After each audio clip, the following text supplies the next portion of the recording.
Hey guys, what is going on? It is your friendly neighborhood Zebraman, and welcome to a WWE2K17 video. Now, I haven't made a WWE2K17 video yet, and I said, you know what, let this be my first. So this one here is an article I read on christiantimes.com. Now, I do not believe that this article is true. Let me get that out there. I do not believe this article is true. I hope it's not true. It might be, but I don't believe it's true, and I'm going to tell you the reasons why. But to get into this, the article is WWE2K17 release date news.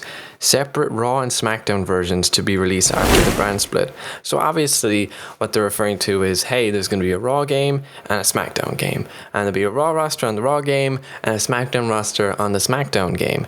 And I don't think this is a good idea at all. I think they're going for, if true, it says in the article that it'd be like a Pokemon thing, where Pokemon has Pokemon Sun and Moon and Ruby and Sapphire and that kind of thing.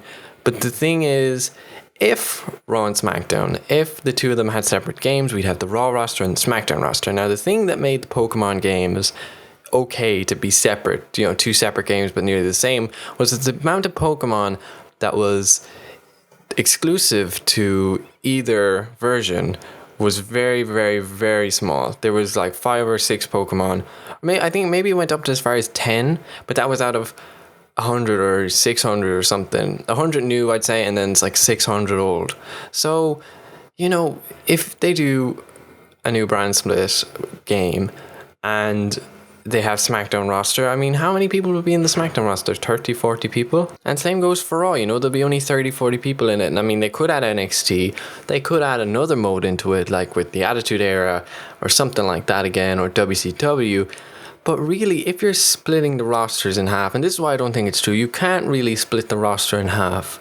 The game will be very limited otherwise. I mean, if you take WWE2K17, that game had a very limited roster. Now, I wouldn't know the exact figure of how many people it had, but it had the whole WWE roster in it at the time. It didn't have, I don't think it had many NXT guys. It had 5 NXT guys, I think, and it had the rest of the roster, and it was still considered a limited roster. And it also had the guys from the Triple H Shawn Michaels feud and the John Cena CM Punk feud. So there was a lot of characters in it from a lot of different eras, and there still wasn't enough. And WWE2K16 kind of took a step in the right direction with the big, massive roster, and I think that was well received. So I don't think that there's going to be 2 separate games, a Raw and a SmackDown. Now, they could have a Raw game but have the SmackDown roster in it, and a SmackDown game with the Raw roster in it as well, as in like have say one game is Raw based, so everything, the pictures, the logos, everything is Raw, still has a SmackDown roster, you can still use the SmackDown stuff,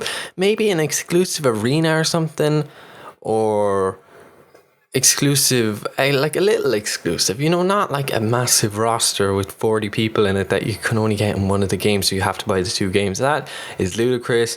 That's stopping dream matches. What if Darren Young's on SmackDown and I buy the Raw game and I want to play, say, Kevin Nash versus Darren Young. Kevin Nash is in both games, and then Darren Young's only in the SmackDown game, and I get the Raw game. How am I going to do that, That's the thing. That's why I don't think that this will happen. The brand split is the brand split, and it's never really affected the games. I mean, they've had SmackDown versus Raw, but that was all the rosters together, so I don't see why they would separate it. But I would understand if it was separated Raw and SmackDown games, but just the menus and stuff look different. I get that, but other than that, I don't see it being a big thing. And I mean, back in the day, they had SmackDown versus Raw, but I'm pretty sure, or they had SmackDown Here Comes the Pain, SmackDown Just Bring, but I'm pretty sure that had both rosters in it.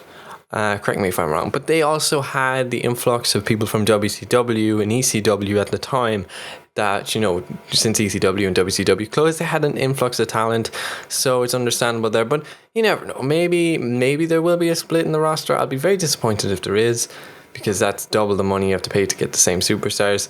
So I don't know, we'll have to wait and see, but come October we'll find out, or coming in the next few months we'll find out the whole story with this thing. But hopefully it's not true. Hopefully there isn't a split in the rosters and there isn't 2 separate games. But anyway guys, thanks for watching this video. Please check out my last video on the brand split itself, and there's also another brand split one coming out later today. But anyway guys, thanks for watching this video. If you did enjoy, smash the like button, and until next time, I've been your friendly neighborhood Zebraman.